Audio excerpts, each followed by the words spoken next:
건물주가 건물을 파는 이유는 이 때문에 파는 겁니다.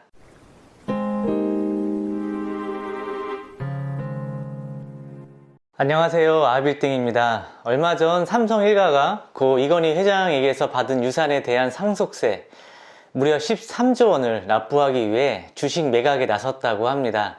이에 일부 네티즌들은 상속세를 폐지해야 한다고 주장하고 이것을 대선 공약으로 내세운 후보자 분도 있었습니다. 그래서 이번 대선이 끝나면 상속세법에 관한 변화의 가능성도 배제할 수만은 없는 상황이에요. 오늘 영상에서는 만약의 경우 상속세가 폐지가 된다면 우리나라 부동산 시장에는 어떤 영향을 끼치게 될지에 대해 이야기해 보도록 하겠습니다. 자, 여러분, 전 세계에서 상속세가 가장 높은 나라가 어디인지 아십니까? 놀랍게도 바로 우리나라입니다. 자, 50%의 상속세율을 가지고 있는 우리나라에 비해 다른 나라의 상속세율은 얼마인지 한번 살펴보도록 할게요. 상속세가 그중 가장 높은 나라는 55%인 일본입니다. 미국도 40%의 세율이고요. 독일도 30%입니다. 자, OECD 국가 평균 상속세율은 25.8%예요. 그런데 여기서 우리나라는 기업 승계를 하는 경우에는 프리미엄이 붙어서 65%라는 최고 상속세율이 붙습니다. 그래서 우리나라가 상속세율이 가장 높은 나라라고 합니다. 그래서 어떤 기업들은 상속세가 무서워 기업 승계를 포기한다고도 하는데요. 반면 해외 국가들은 상속세 부담이 기업 투자 활동과 일자리 창출을 저해함을 인지하고 특례 제도를 도입하거나 상속 증여세를 폐지 축소하는 추세라고 합니다. 또한 스웨덴 경우 과거 상속세 최고세율이 70%였지만 이케아를 비롯한 대기업들이 이를 감당하지 못하고 해외 이전에 나서자 상속세를 폐지했다고 합니다. 자, 그리고 스웨덴을 포함한 OECD 국가 중 13개 나라는 상속세율이 아예 없다고 하는데요. 사실 상속세가 정부 세입에 차지하는 비중이 1, 2% 정도밖에 지나지 않는다고 해요. 그리고 지금 있는 상속세는 20년 전의 과표인데 지금 경제 수준과는 많은 차이가 있죠. 인플레이션으로 인해 돈의 가치가 월등히 낮아졌기 때문에 이제는 상속세를 수정해야 되는 시기가 되지 않았나 싶습니다. 그래서 제 생각은 완전히 폐지하기보다는 OECD 평균 수준인 25% 선에 맞추면 좋을 것 같다는 제 생각입니다. 상속세를 찬성하시는 분들은 본인 스스로 열심히 일해서 돈을 벌어야 하는데 부모에게 부를 물려받는 건 부당한 면이 있다고 생각을 하는 거죠. 하지만 부모가 자식들이 잘 살기를 바라는 마음은 누구나 같을 것이고 이것이 열심히 일하는 원동력이 되는 것도 사실이지요. 상속세 폐지를 주장하시는 분들은 이미 소득세를 냈는데 상속세는 이중과세이기 때문에 없어져야 한다는 분들도 있습니다. 그렇다면 이제는 상속세가 부동산에 미치는 영향을 파악해 보도록 할게요.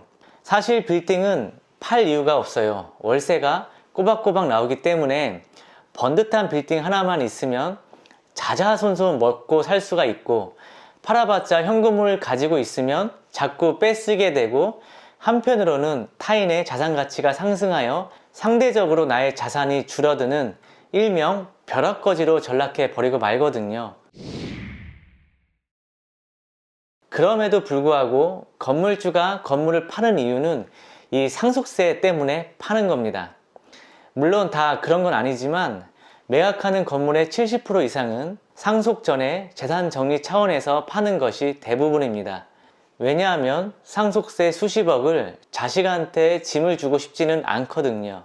예를 들어서 30억짜리 건물을 상속받았다면 상속세 15억을 납부해야 되는데 갑자기 15억이 어디서 나오나요? 자, 물론 5년으로 나눠낼 수 있긴 하지만 일반인이라면 당장은 5천만 원도 부담이 될 것이에요. 자, 구체적으로 제 고객의 경우를 말씀을 드리죠.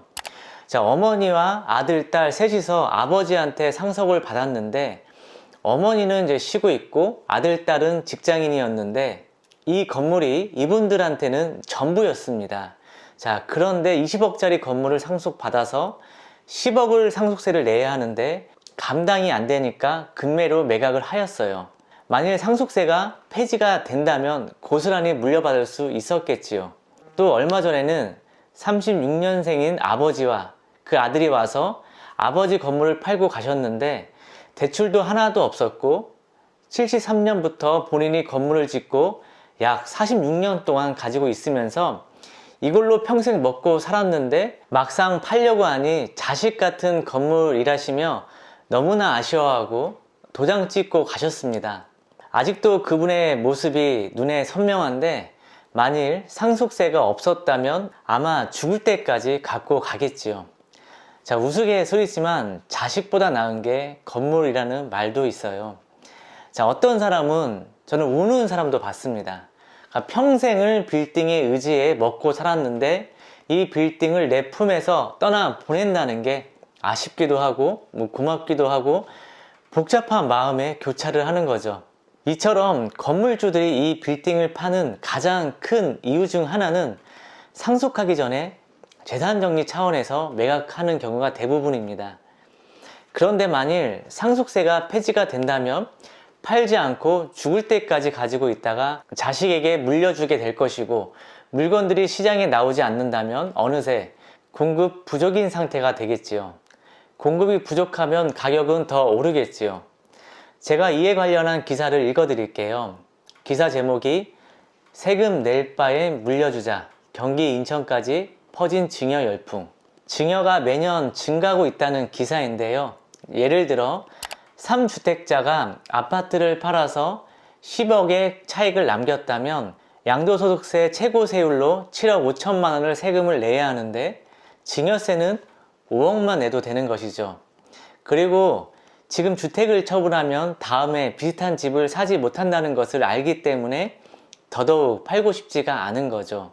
그런데 만일 상속세가 폐지가 된다면 죽을 때까지 갖고 있겠지요. 자, 증여세는 50%이고 다주택 양도소득세는 75%인데 이런 상황에서 상속세가 없으면 다 상속하려고 하지 팔지 않을 겁니다. 자, 결론은 상속세 폐지가 되면 물건이 안 나오고 공급 부족인 상태가 더욱 심각해지기 때문에 가격은 더 오를 거라고 생각을 합니다. 자, 그렇다면 만일 상속세가 폐지가 된다고 했을 시 저희는 어떻게 준비를 해야 할까요? 오늘 영상은 이것으로 마치겠습니다. 여러분 모두 건물주가 되는 그날까지 안녕!